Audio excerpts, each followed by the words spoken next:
Morning.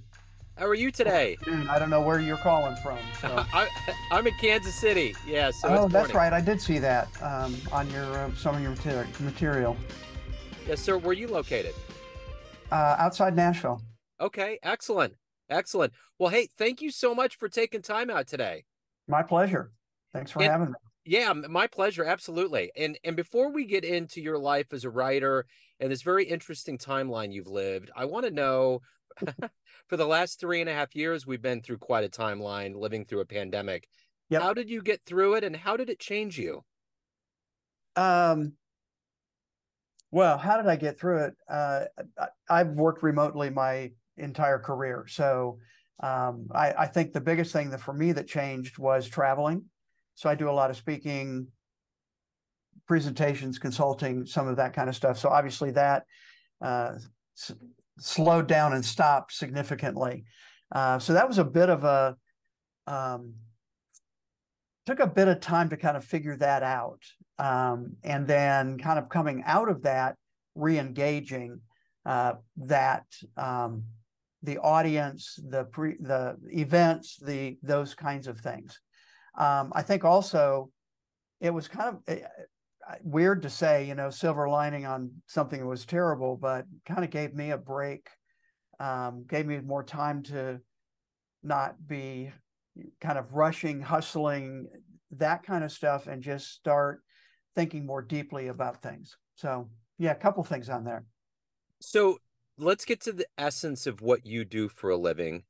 And I Okay. want to put you in front of a bunch of third graders. One of the kids looks up, it's career day, and they say, "Hey, what do you do for a living?" How do you answer that child? Well, I've got seven grandkids, so I'm getting a little more used to being able or needing to do some of that. So, um, I have been in the insurance industry my entire career.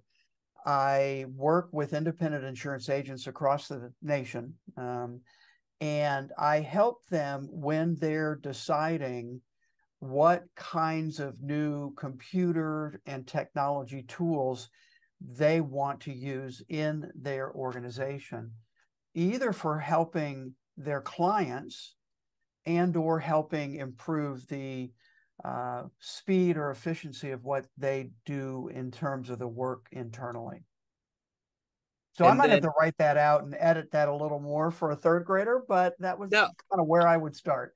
I think third graders are a little bit more savvy than we think. I think their Oh, I brains are, totally agree with that. They certainly understand screen time. I will say that. yeah, absolutely. So talk to me a little bit about how this happened. Take me back to where you were born and raised. What were the seeds that were planted into you to grow into who you are? Gosh, born and raised, born in Corpus Christi, Texas. My dad worked for actually a computer company. His first job was there. We moved multiple places over the years as his job changed, kind of what used to happen. I'm not sure that happens as much anymore. And I ended up being really curious about a lot of things. So that expression was I read a lot. I enjoyed computers from a very early age, some effect from my dad. But kind of one of my early college classes was taking a computer programming language called COBOL. And we actually used punch cards to write that language. Now, again, third graders are not going to know what a punch card No, is, no. but and I've just always been intrigued by those kinds of tools and frankly how they can help people and businesses along the way. So stumbled into the insurance industry when my father-in-law had a stroke when he was 53. I decided to go in or it was decided, we decided to go in and help him out as he was recovering, and ended up staying in the industry, really liked it a lot, and kind of then morphed from selling insurance to the technology consulting support aspect of that. And I've been doing that for 25 years now. And then kind of all that experience, um, it ended up coming out as a book that I wrote. So again, another part of that story, but yeah, I've been around the industry a long time now. It's fascinating to think about how these visionaries and their letters are so revelatory.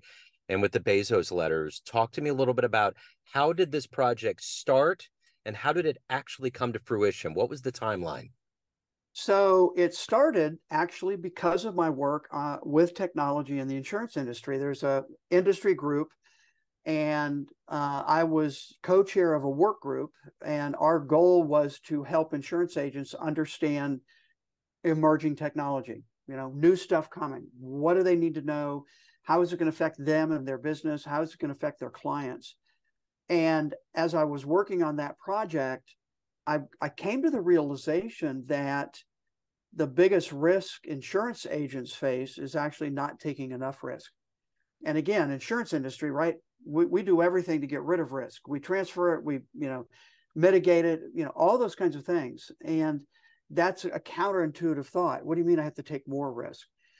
But the idea with technology is it's developing so rapidly, you can't take the time we used to kind of sit back and see what's going to happen. It's happening too fast. So I started studying companies that had once been very successful and are no longer here, and companies that have been successful and continue to be successful. And I started looking at what are the differences.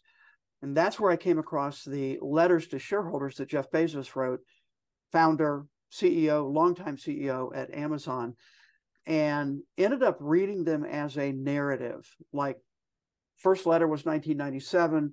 The book goes through the 2018 letter. And what I realized is there were threads going through those letters of what he did, how he thought, that I realized could help insurance agents as the small niche. And I realized as I started working on the writing, actually, the book, more businesses and business nonprofits and all kinds of different organizations could look at the principles that I drew out of those letters. So it started as a lead gen, PDF, one-page summary, what I called executive summary of each of the letters at the time. And I was going to give that away. Give me your email address. Here's some interesting stuff that you may find helpful in your business. Well, I say fortunately now, my wife is in the book publishing business. And so I showed it to her. She sent it to the founder of the publishing company she worked for. They both immediately came back and said this was a book. And then, frankly, I said at that point, oh, shit, I don't know how to write a book.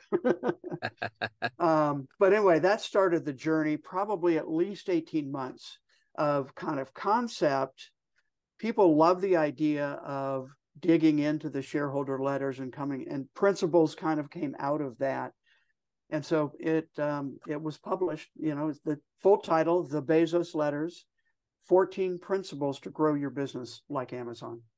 So has he been privy to this? How have you been in contact? I don't know. So again, there are a number of really good books about Amazon, their history and how they grew, and people did interviews with current or former employees. I decided to take an outsider's view, not an insider's view, Yeah. and literally take the view from the letters that were published. And again, shareholder letters typically are boring. Most CEOs don't know how to write, or they get ghostwriters that are, more, about the sales and, everything they've did. And Bezos certainly did some of that, but he's a writer, and he's a teacher. And so he talked a lot about how they did it, not just what they did. And that's what really intrigued me. And obviously the book, well, I say obviously, the book has had some success, so it must intrigue other people also. So who's been a hero for you in your life? Who's been a big inspiration? I would say there are a couple of mentors kind of within the insurance industry that really in the 90s kind of took me under their wing and kind of taught me, gave me some space to experiment and test out some new ideas and new things. And that's really what enabled me to launch a consulting business 25 years ago to really do the same thing. So, nobody knows them except me. So, and I would say, when we look at kind of, I don't know if I say big business people. Um, Having studied Bezos, I would probably say he's affected me more kind of in that arena, in terms of his thinking and how he goes about building, growing a business. So if you could meet anybody alive on the planet right now and spend some time with them, someone you admire, someone that's inspirational, who would it be? It would be Bezos. Yeah. And What and and maybe close there would be Andy Jassy, who's the current CEO there. But I feel like I would just love to ask him some questions. Again, I mean, my first one would be literally, what were you thinking when you wrote these letters? And I'm convinced he wrote the letters. Now I'm sure he had editors, right, and all that kind of stuff, but the voice throughout the letters is the same. And I would say the only exception is the 2019 letter, which was kind of what I call the pandemic letter. And I feel like that letter was more ghostwritten than maybe he actually sat down and write it. But right now, that would be, to me, the most fascinating person to talk to. So obviously, when we talk about someone like Jeff Bezos, they have an incredible amount of motivation to propel them. You clearly do as well. What has been that motivation consistently every day, gets you out of bed, gets you to want to accomplish what you want to get done? What is that? I love, I'm trying to think how I want to explain this. I love seeing, and I'm thinking of an audience now, a workshop or keynote presentation, seeing their eyes change when they get a concept I'm trying to talk about. So I like to influence people, I hope, in a positive way, to have them look at the world a bit differently than they had in the past, and use that information to actually make changes and progress in whatever arena they might be in, be that business or personal, etc. But I like making a difference. So let's ramp that up a little bit here. What's been the best feedback, best fan letter, best client response you've ever gotten that always puts a smile on your face? It's the I'm just thinking of one I saw a couple, and again, this right now is kind of more it's book related, and I've got two different ones because I feel like I've got like two different brains, right, that I do. One's kind of book stuff, the other's the insurance stuff. The insurance, I'll start with the insurance stuff. Insurance stuff is when somebody comes up to me, and it happens a lot, fortunately, and says, I saw you speak and you talked about this concept and it changed my work. It, and some of it might be just like two monitors. I mean, at the time I started talking about that, nobody thought about having two monitors. Now everybody thinks about it. But those kinds of things, are really nice.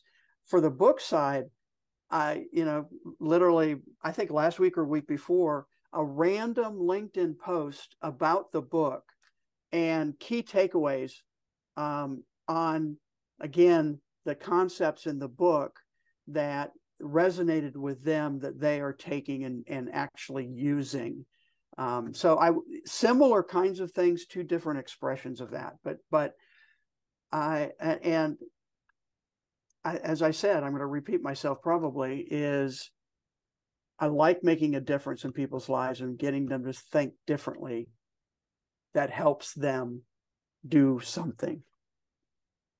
Speaking of thinking differently, there's a lot of ideas that are sprinkled in us when we're young that are very seminal. What's been the best advice you've ever gotten in your life?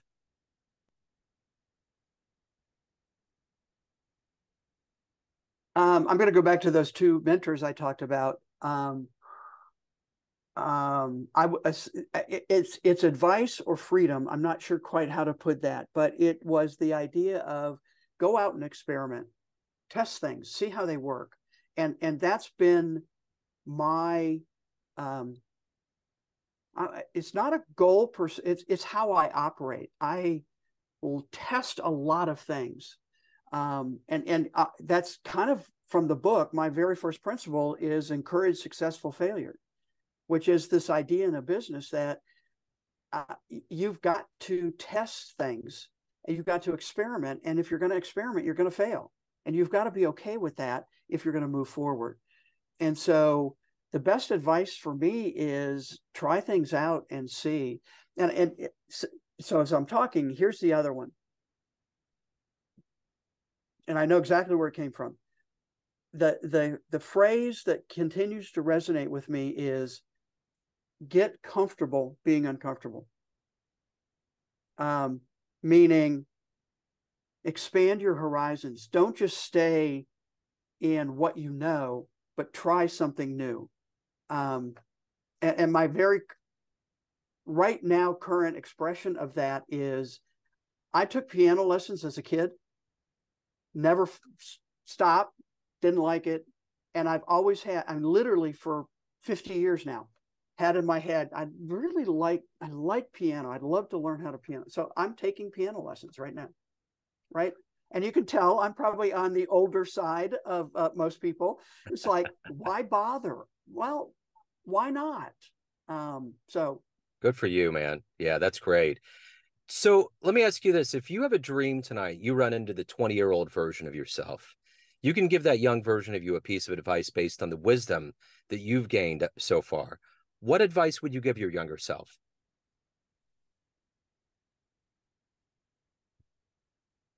um, I have to go back, and I'm thinking of multiple different ways to express this, but I think I would go back, learn how to be comfortable being uncomfortable.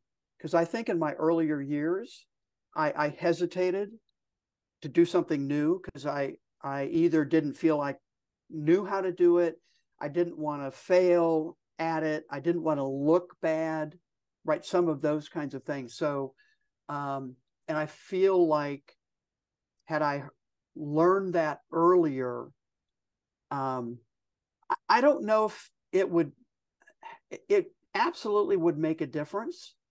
And some of the rough spots I've been over the number of years now may have been easier and not as hard had I been more willing to make changes and step into that. So, evidenced by your backdrop there, you've been very accomplished. Lots of great things have happened in your life. But of everything that's happened for you, what are you the proudest of?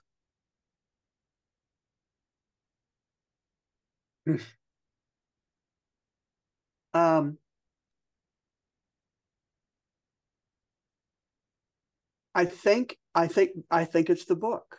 I never anticipated the success. So it's been translated in 19 languages. It was on Wall Street Journal, U.S. edited bestseller list. I'm doing on Monday a podcast in Japan. Wow. I'm yeah, I mean, and we're giving them the links to the Amazon Japan site for the. I mean, but that's I'm pretty proud of that, and it's unexpected. Writing the book, as you might surmise, I had a bit of a sweetheart deal for a publisher, so had a great publisher. They're thrilled with the book and what's happened with it, and that puts a smile on my face. That just makes me happy. So you clearly, especially just at this point, trying to learn the piano, you obviously have a great thirst for life and curiosity. If you could see any event that happened in human history with your own eyes, where would you go? What would you love to have seen happen? That's an interesting question. Yeah. Um,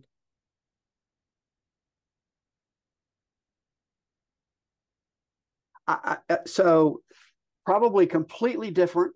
I'm a fairly religious person, so I'd probably like to go back to when Jesus was walking the earth.